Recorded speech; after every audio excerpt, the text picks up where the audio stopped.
네,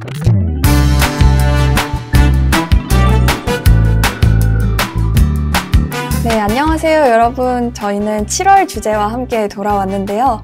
이번 달 주제는 바로 자동차와 AI 기술의 접목입니다. 여러분들 디자인부터 설계까지 공학적으로 효율적인 디자인을 눈에도 예쁘게 보이는 그런 자동차를 AI가 다 디자인할 수 있다는 사실 알고 계신가요? 제가 이번 강의를 들으면서도 정말 흥미롭게 들었는데요. 오늘은 이와 관련해서 강의해 주실 카이스트 조찬식 모빌리티 대학원 강남우 교수님 모시고 이야기 나눠보도록 하겠습니다. 네, 교수님 안녕하세요. 안녕하세요. 네, 이미 강의를 보고 온 학생들이 많겠지만 그래도 간단히 교수님 소개, 연구 분야와 교수님 소개 부탁드릴게요. 네. 저는 카이스트에서 모빌리티 관련된 연구를 하고 있고요. 특히 AI로 어떻게 모빌리티를 잘 설계를 할 수 있을까 이런 연구를 하고 있습니다. 모빌리티라고 하면 보통 자동차나 이동수단 이런 걸 많이 생각하게 되는데 교수님은 그 중에서도 자동차에 관련된 연구를 주로 하고 계신가요? 네, 사실 자동차에 국한되는 건 아니지만 워낙 자동차에 다양한 부품들이 들어가다 보니까 AI로 설계할 수 있는 것들이 굉장히 많습니다. 그래서 자동차 쪽을 집중을 하고 있고 그 외에도 전자제품, 로봇 등 다양한 분야에서 또 적용을 하고 있어요. 카이스트 질문다락방. 교수님의 강연을 제가 정말 재밌게 들었는데 들으면서 이 분야를 연구하기 위해서는 AI와 기계공학적인 지식이 둘 다 엄청나게 필요할 것 같다라는 생각이 들었어요. 네네. 혹시 교수님은 어릴 때부터 컴퓨터나 차 이런 것들 관심이 많으셨는지 궁금합니다. 네, 공대에 들어오신 많은 분들이 그러셨겠지만 저도 이제 어렸을 때 자동차를 좋아했어요. 그래서 막연히 자동차를 만들고 싶은데 뭘 공부해야 되지? 라고 해서 기계공학을 해야 되는구나 라고 해서 학부 때는 기계공학을 했었는데 또 기계공학을 공부하다 보니까 경영이 재밌어 보이는 거예요. 네. 경영자가 되고 싶은데 그래서 이제 석사는 또 기술 경영을 합니다. 그리고 나서 이제 자동차 회사 현대자동차에 들어가서 직접 이제 자동차를 개발해보는 일을 하다가 좀 더 공부해보고 싶어 라는 생각이 들어서 이제 박사로는 이제 디자인 사이언스라는 걸 하게 되는데요. 그 디자인 사이언스가 융합 디자인이에요. 그래서 기계공학, 그리고 머신러닝, 그리고 디자인, 경영 이런 것들 다 엮어서 그 모든 부분을 고려한 설계 디자인을 하는 걸 배우게 되다 보니까 제가 그동안 했었던 모든 것들이 이제 퍼즐이 맞춰지기 시작을 했던 거죠. 그래서 네. 한 가지 관심이 있다기보다는 너무 다양한 거에 관심이 있었던 게 지금의 저를 만들지 않았나 하는 생각을 듭니다. 저도 다양한 교수님들의 이야기를 들어보지만 이렇게 학사, 석사, 박사에서의 전공이 전부 다 다르셨던 분은 처음 보는 것 같아요. 네. 그러면 어떻게 하다가 자동차 공학과 AI 기술을 같이 접목하실 생각을 하셨는지가 궁금해요. 그것도 사실 이제 박사를 하면서 겪게 됐던 건데요. 네. 저희가 이제 두 분의 지도 교수님을 선택을 했어야 되는데 한 분은 기계 쪽에서 최적 설계, 자동차 설계를 하셨던 분이고 한 분은 경영대에서 머신러닝을 하셨던 교수님이셔요. 그래서 데이터를 이용해서 사람들이 좋아하는 디자인을 어떻게 할까라는 주제로 연구를 하다 보니 그렇게 됐습니다. 그러면 박사 때 지도 교수님이 두 분이신 네. 것도 정말 신기하네요. 네. 그러면 이제 저도 다양한 생성형 AI로 작품이나 그림 같은 걸 생성하는 건 많이 봤지만 이렇게 공학적으로 효율적인 설계까지 하는 AI는 처음 보는데요. 혹시 성능 말고 제작 과정에서의 재료라던가 혹은 비용 같은 것들도 고려할 수 있게 설계가 가능한지 궁금합니다. 네. 엄청 좋은 질문이세요. 왜냐면 실제 제조업 현장에 가보면 공학적인 성능, 신미성 다 중요한데 더 중요한 건 이게 제조 가능한가? 그쵸. 제조를 했을 때 비용이 적게 드는가가 훨씬 중요한 문제라서 사실 AI 입장에서는 그런 데이터만 있으면 그걸 학습해서 고려할 수는 있습니다. 그래서 저희도 제품을 이렇게 생성을 할 때 3D 프린팅에 맞는 설계안을 생성 혹은 대량 생산에 맞는 3D를 생성 이렇게 선택을 할 수가 있습니다. 그러면 실제 생산 라인과의 협업도 좀 중요한 요소이겠네요. 그렇죠. 엄청 중요하죠.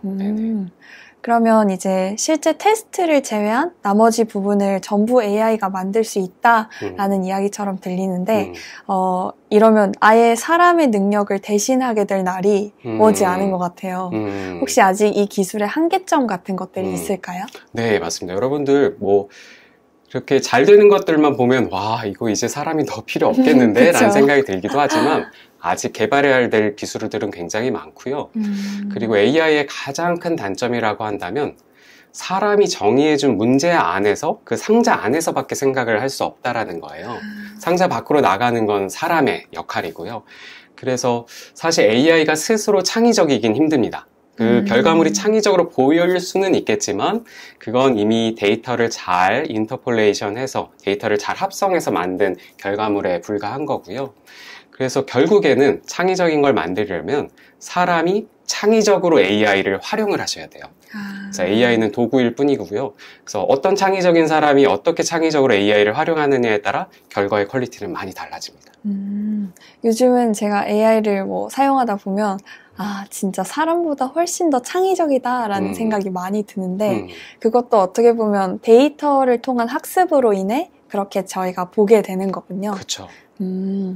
그러면 이제 사실 학생들이 AI에 엄청나게 관심이 많은데 이렇게 다른 기술과 접목해볼 생각은 그렇게 많이 하지 않는 것 같아요. 혹시 이런 분야에 어떻게 해야 학생들이 더 흥미를 가지고 더 공부하고 연구할 만한 생각을 할 수 있을까요? 되게 좋은 질문이고 그 대답을 안다면 저의 아이에게 말을 해주고 싶은데요. 어려운 것 같아요. 근데 이제 한 가지 좋은 점은 요즘은 인터넷이 너무 발전을 해서 잘 아시다시피 요즘 AI 공부는 다 인터넷으로 합니다. 네, 책으로 하지 않고요. 저 또한 유튜브로 공부해요. 교수가 유튜브로 공부할 정도면 당연히 여러분들도 충분히 네, 그런 AI 지식들을 인터넷으로 얻을 수 있다는 거고요. 그래서 여러분들의 의지만 있으시면 관심만 있으시면 한번 좀 적극적으로 탐구를 해보시는 걸 좀 추천을 드려요. 네. 그래서 이제 여러분들도 이 AI에 대한 여러분들의 크나큰 관심들을 여러분들이 깊게 생각하는 것도 좋고 그리고 AI 그리고 다른 컴퓨터를 이용해서 더 많은 정보들을 여러분들이 얻는다면 더 생각도 상상의 나래를 더 많이 펼칠 수 있지 않을까 싶습니다. 카이스트 질문다락방. 네, 그러면 오늘 AI를 이용한 자동차 그리고 그 연구가 나오기까지의 과정까지 교수님과 함께 이야기 나눠봤는데요. 혹시 마지막으로 교수님께서 하실 말씀 있다면 학생들께 부탁드릴게요. 네, 사실 요즘 이런 강의를 하거나 세미나를 하면 많은 분들이 물어보세요. 미래에는 어떤 직업을 가져야 될까요? AI로 대체되지 않은 일은 뭐가 있을까요? 라고 많이 말씀을 하시는데 사실 미래는 아무도 예측을 할 수가 없습니다. AI가 이렇게 발전할 줄도 몰랐고 또 이후 10년, 20년, 30년 후에는 어떤 기술이 도래할지를 알 수가 없어요. 그래서 저는 무엇을 공부해야 할지가 이제 중요한 시대는 끝난 것 같습니다. 언제든 열린 마음으로 무엇이든 그때 공부를 하겠다라는 각오만 있으시면 되고요.